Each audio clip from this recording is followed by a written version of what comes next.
Hello guys, welcome to my channel. তো আর একটা নতুন ভিডিওতে আপনাদের স্বাগতম। ভিডিওটা হলো রাজুদার দোকান বন্ধ কেন? রাজুদা তাহলে কি আর দোকান খুলবে না, নাকি রাজুদার সঙ্গে কি এমন ঘটলো তার জন্য রাজুদার দোকান বন্ধ হয়ে গেল, নাকি আর কখনোই রাজুদা ওখানে বসবে না? তো এমন কি ঘটেছে না ঘটেছে সমস্ত কিছু এই ভিডিওতে তোমাদেরকে বলবো। তার জন্য বলছি ভিডিওটা পুরোপুরি দেখতে থাকো। পুরো ভিডিওটা দেখলে সবই বুঝতে পারবে।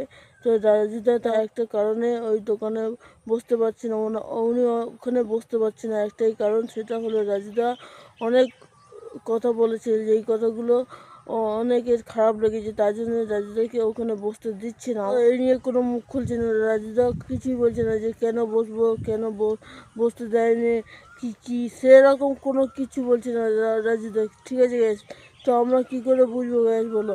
আমার মনে হয় এই কারণে যে রাজুদা খারাপ খারাপ কথা বলেছে, সেই কারণেই রাজুদাকে ওই দোকানে বসতে দিচ্ছে না। হয়তো রাজুদা ওখানে না বসে অন্য জায়গায় কোথাও বসবে, তো সেটা ঠিক হলে তোমাদেরকে সবাই জানাবো। দেখো গেছে, আমার কাছে একটাই কথা হলো, রাজুদা তুমি ব্যবসা করে খাচ্ছিলে, তুমি এরকম কেন কথাগুলো বললে?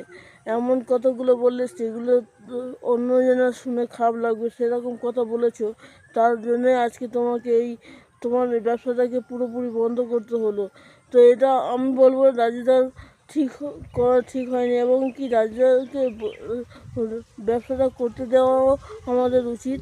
কারণ সে ওই ব্যবসাটা করে রুজি করে খায়, পরোটা বিক্রি করে খায়, সেটা দেখতে হবে আমাদেরকে। ঠিক আছে গ্যাস, সমস্ত কিছু মাথায় রেখে আমি একটা কথাই বলবো যে রাজুদা, আগের মতো তুমি দোকান খোলো। হয়তো ওখানে খুলতে দিচ্ছে না, ঠিক আছে, অন্য কোথাও গিয়ে দোকান খোলো। তো সেখানে গিয়ে যদি অন্য কোথাও দোকান খোলে রাজুদা, তারপরে আমরা সেখানে গিয়ে ভিডিও করব এবং তোমাদের সামনে দেখাবো। তো এই ছিল আজকে ভিডিও। তো ভিডিওটা ভালো লাগলে লাইক কমেন্ট শেয়ার করবে, আর অবশ্যই চ্যানেলটা সাবস্ক্রাইব করে পাশে থাকা বেল আইকনটা প্রেস করবে, যাতে করে এরকম নতুন নতুন ভিডিও আপনাদের সামনে নিয়ে আসতে পারি।